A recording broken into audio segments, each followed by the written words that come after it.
Hello, everyone, and welcome into Coach Craig's Sports. This is the MLB DFS Core Pick, a live stream for today. It's Friday, July 19th.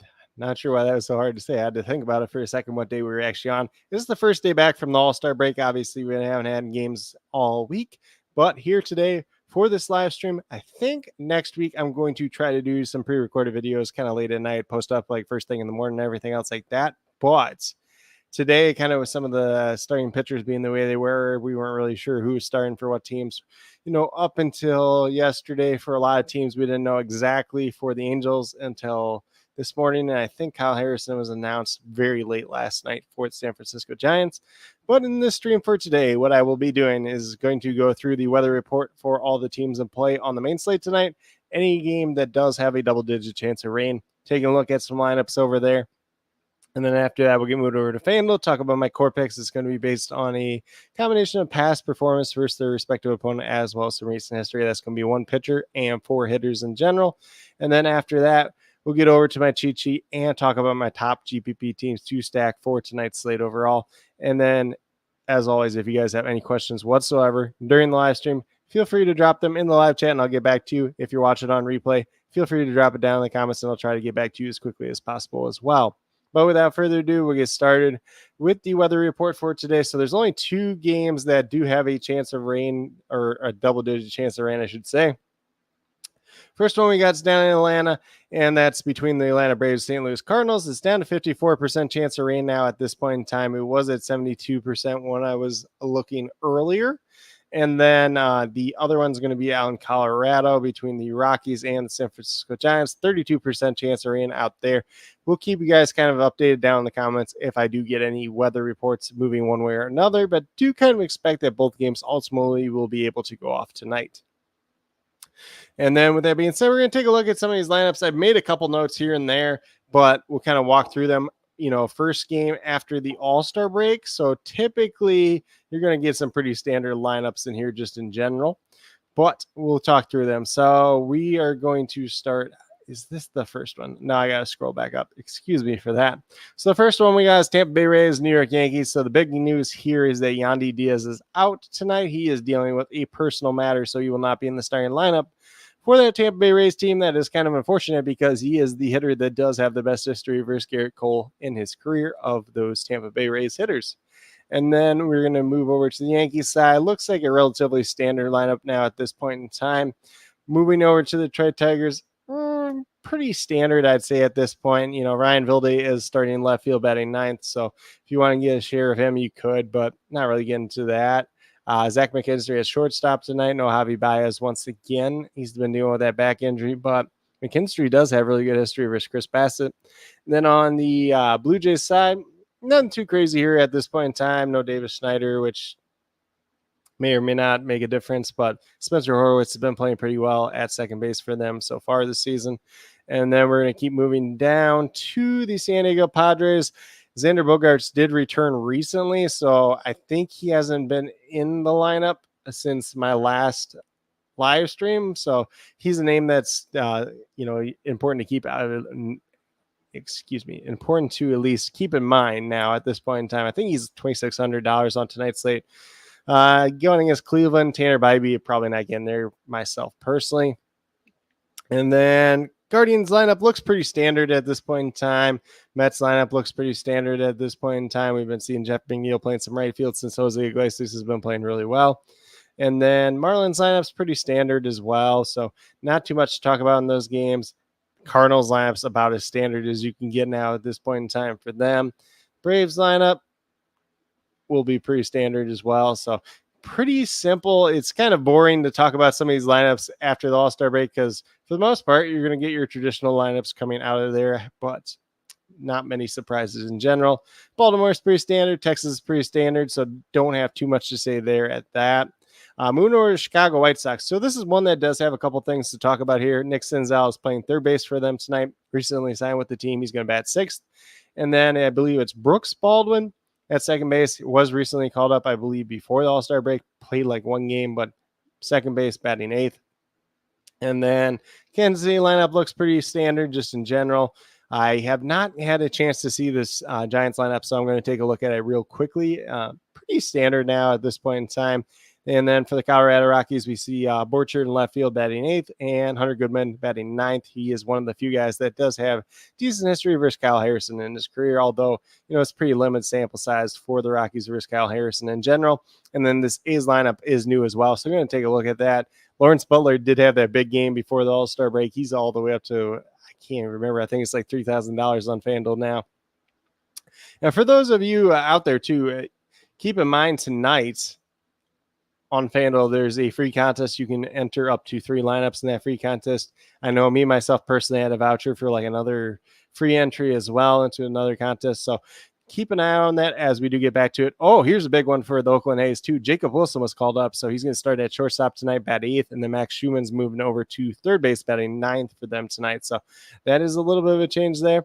And he's a guy that was raking quite a bit in the minors. I'm not sure if he's on FanDuel or not.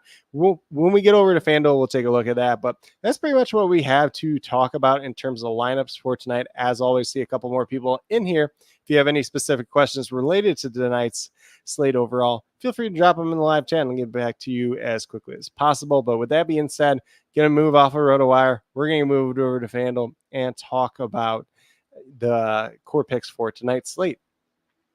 So I'm going to stop sharing that screen, bring up FanDuel here as we're talking through it. As a reminder for you, if you have watched my live streams before, if you're brand new, core picks is going to be a combination of past performance versus the respective opponent, as well as some recent history. Probably not relying too much on recent history at this point in time, just because it has been, a couple days since most of these guys have played, unless they were in the All-Star game. And even if they're in the All-Star game, they were probably pitching an inning or having like 1 or 2 at bats. So keep that in mind. I'm going to open up a little bit more variance on tonight's slate. Some pretty good pitchers out there throwing as well. So might be a little bit more hit or miss slate just in general. So it is kind of nice that we do get some of those free entries tonight as well. But if you want to, so that's probably the place, if you want to test out some crazier lineups, some crazier ideas that you have for tonight, that's probably a good place to do it. That's at least kind of the way I try to treat it a lot of the times. And then with that being said, at pitcher tonight, we have Zach Eflin here at $7,500. Got really good history in his career versus the New York Yankees, surprisingly. And he's had 2 starts versus them this season. Both starts were 40 points exactly. And then in 2023, the 3 starts that he had against the New York Yankees, 49, 43, and 39 points. The only New York Yankees hitter that has hit him well over a good sample size is going to be Juan Soto, which pretty much half the league is that way. So, as long as Juan Soto doesn't kill him tonight, should be a pretty good start for Zach Eflin. $7,500, really good price tag too, just in general. I know his fantasy points per game down a little bit on the season, averaging about 27, but definitely does have some high-end upside. If we look at kind of what he's done lately, 2 of his last 3 starts were up over 40 points. He has 5 wins on the season in total. ERA just under 4 at 3.99. So I like the upside out of him tonight. It's that pretty good track record over the course of 5 starts in the last 2 years versus the Yankees. So I definitely do like that. Obviously, if you want to mix and match at the pitcher position, definitely does make some sense. Once again, there are those free entries out there. So definitely would recommend getting some exposure to a lot of different pitchers just in general. And then with that being said, looks like I was popping up on the screen there. It looked like we were lagging there for a second. So I do apologize for that. But I definitely do like the upside of Zach Eflin tonight. As always, do recommend mixing and matching at that pitcher position. For the Royals, or Michael Wacha for the Royals against the White Sox looks pretty good. Jack Flaherty versus the Toronto Blue Jays looks pretty good. And then there's a couple other ones here and there as well. Let me see. Courtney's in here. He's asking, what type of stack do you recommend on this big of a large slate? So the GPP stacks that I do have are going to be in my cheat sheet. I'm going to be talking about that a little bit later on. I think today, like I mentioned, there's going to be a little bit more variance coming off the All-Star break. Some of these hitters may be a little bit more rusty. Same thing with some of the pitchers too. There are mainly good pitchers pitching on the first slate tonight. I will say the 3 teams that are my top teams to stack tonight are going to be the New York Mets, Los Angeles Dodgers, and the St. Louis Cardinals, because those are kind of the ones that have decent history versus the pitchers they are facing tonight. But you can definitely mix and match especially with those free lineups out there, as well as playing some regular lineups, you can definitely get to a large amount of different stacks tonight overall. Obviously you got games like Coors Field, you got the Coors Field effect. Even with Cal Quantrill tonight, does have decent history versus the Giants. Kyle Harrison, a little bit hit or miss versus the Rockies. If you want to get some exposure to that. So let's see. He said like a 4-4 or 4-3, probably closer to like a 4-3 or like a 3-3 or something like that. Just in general, I think, embracing some of the volatility tonight, getting exposure to some different players, some guys that do have good history, maybe outside of the stack as well, as kind of like a one of, a two of, could make some sense tonight as well, just with the larger slate in general. But in terms of the hitters that we do have, so the first hitter is going to be Pete Alonso at first base. Been an interesting year for him. He's had kind of streaky stretches. I know a lot of people were kind of disappointed with his home run derby performance, but he was 3 for 12 with 3 home runs in his career versus Edward Cabrera tonight, who is the expected starting pitcher for the Miami Marlins tonight. Yeah, so there's definitely some upside to be had there at that. He has at least 1 hit in 4 out of his last 5 games, 2 multi-hit games during that time span, 1 home run, 2 double-digit performances, and 3 of the performances have been at least 9 fantasy points. If we look at what Pete Alonso has done so far on the season, he's got a 240 average, 19 home runs, 51 RBIs, averaging about 10.5 fantasy points per game at $3,300. Definitely do like the upside of him and this New York Mets lineup tonight. Edward Cabrera has really been struggling as of late, so definitely do like the upside with that Mets lineup, as I was kind of mentioning. And then my next guy that I do have here is Zach McKinstry. He can pretty much play everywhere: second base, shortstop, third base, and outfield. So wherever you want him to fit in your lineup tonight definitely does make some sense. Tigers are one of those teams that might be a sneaky stack tonight too, just because they have pretty decent history versus Chris Bassett. Might not be quite as long a history as some of these other teams, though, facing pitchers tonight. But McKinstry is 4 for 13 with 2 home runs versus Chris Bassett in his career. The overlying, or I should say, the kind of the larger pitcher numbers on McKinstry this year haven't been that great when you look at kind of that slow start to the season, or he had that kind of prolonged stretch where he wasn't doing the best, but he's been a regular in the lineup as of late. 5 out of the last 7 games, he has at least 1 hit, 2 multi-hit games during that time span, 1 home run, 4 double-digit performances, which is pretty good out of a 2,500 player, and at least 9 fantasy points in 5 out of those 7 games. So like the upside, kind of like that safe floor as a value option with him tonight. Multi-positional versatility. If you look at what he's done so far on the season, he's under the Mendoza line. He's at 194, 3 home runs, 15 RBIs, averaging 5.1 fantasy points per game. But he's also a part-time player, and part-time players, this fantasy points per game is always going to be lower with part-time players, just because sometimes they start the game, they get pulled out, sometimes they come in the game late and everything else like that. But like the upside and the history versus Chris Bassett, and he's been doing pretty well as of late in place of Javi Baez and kind of mix and match in some other spots of that lineup. And then we're going to keep moving down. So we got Alec Burleson as our next player who's eligible at outfield and first base. So if for some reason you don't want to play Pete Alonso tonight, you could also move Alec Burleson to first base. He's had a quietly good season, probably one of the biggest overperformers in terms of that Cardinals lineup. He has 2 for 2 with Spencer Swellenbach, the expected starting pitcher for the Atlanta Braves tonight. Obviously, we need to make sure this game ultimately does end up going off, because it is the one with the highest chance of rain tonight, but do expect that it ultimately does go off. But with Burleson, if we look at what he's done recently, 7 out of his last 8 games, he has at least 1 hit, 4 multi-hit games, and during that time, trying to read my notes, but they got kind of small here.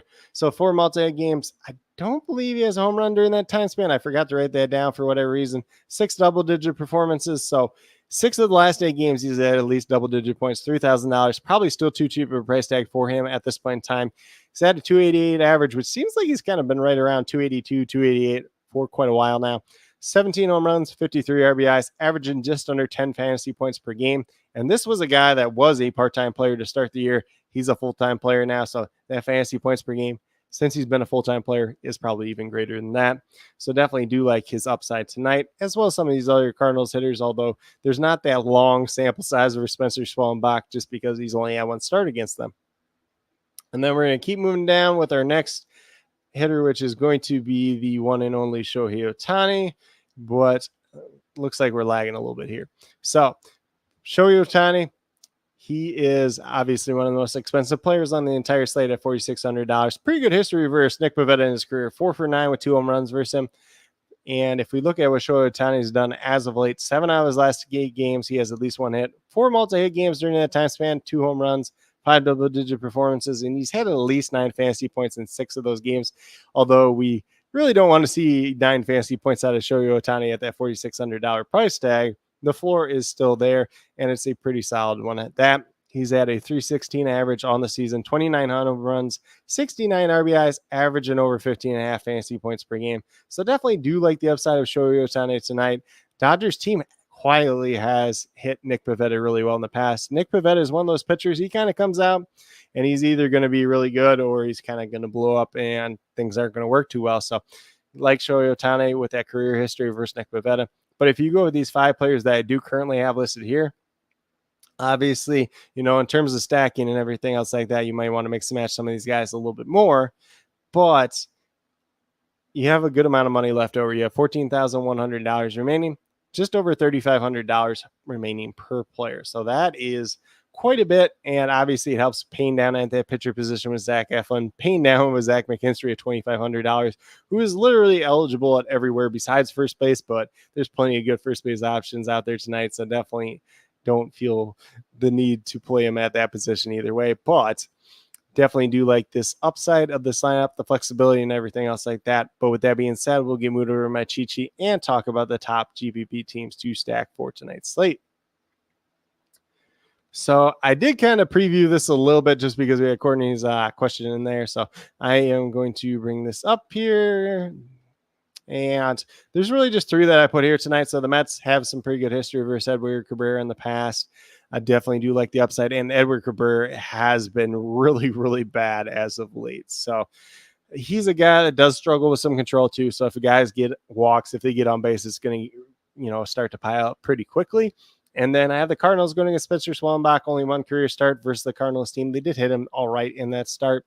And I definitely do like them in terms of hitters. Alec Burleson, I believe Mason Wynn has a hit off him. I can't remember who all else off the top of my head. Some of this research I started doing, a while back. And then the Dodgers going against Nick Pivetta, really good history versus him in his career. And like I mentioned with Pivetta, it's either really good, breaking stuff's working really well, or he's not on top of the breaking stuff, and then things kind of start to unravel for him overall, especially if he's not throwing a lot of strikes.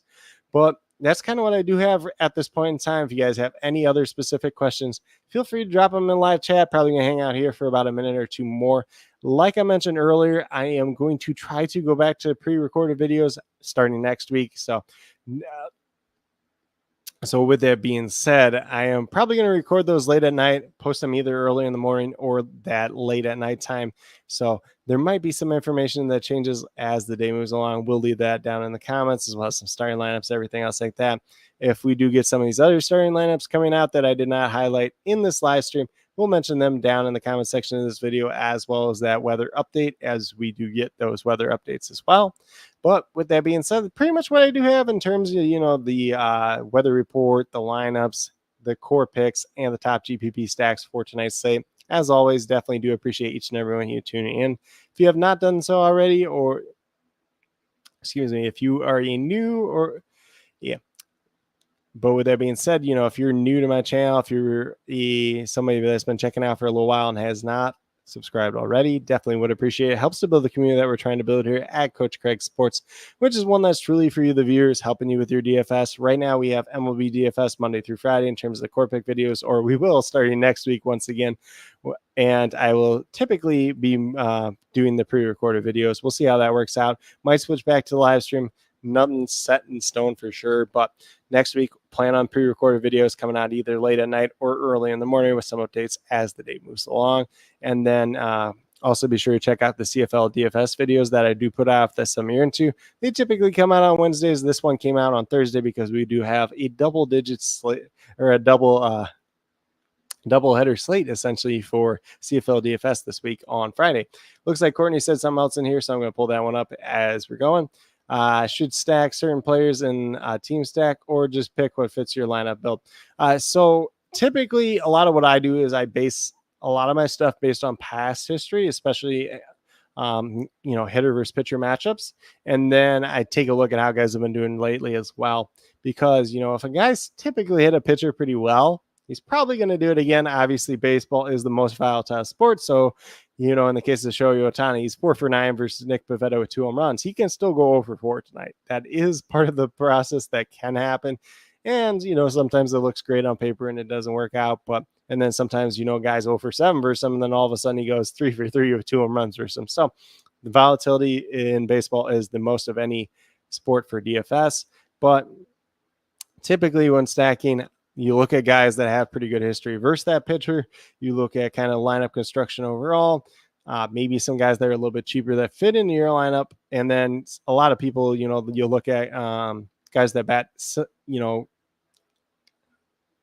I'm trying to think how to word this correctly. So it's a lot of times you'll look at guys that bat, like consecutive in order. So maybe you're looking at like a 3, 4, and 5 hitter. Maybe you're looking at a 2, 3, and 4 hitter. Heck, sometimes, I even throw a cheap guy in there that's like a 9 hitter, and then I hit with like the leadoff guy and the number 2 hitter, or like 9, 1, 3, stuff like that. Guys that are pretty close to each other in the lineup, just because there is typically more correlation with that at the same time. Because if a guy in front of you is getting on base, then you have a higher chance of getting that guy to score and getting an RBI for yourself. Or if you're in a home run, then obviously you're getting 2 RBIs, everything else like that. Or if you're getting on base and you're scoring a run and the guy behind you is batting you in, a lot of different scenarios that fit out there as well. And then kind of last but not least too, if anyone's out there, if you're interested in sports betting, prop betting whatsoever, be sure to check out the links and promo codes down in the description below for BetUS, Parlay Play, and Prize Picks. If you're a brand new user to any one of those 3 sites, when you sign up, you make your initial deposit, you will get a first match deposit bonus.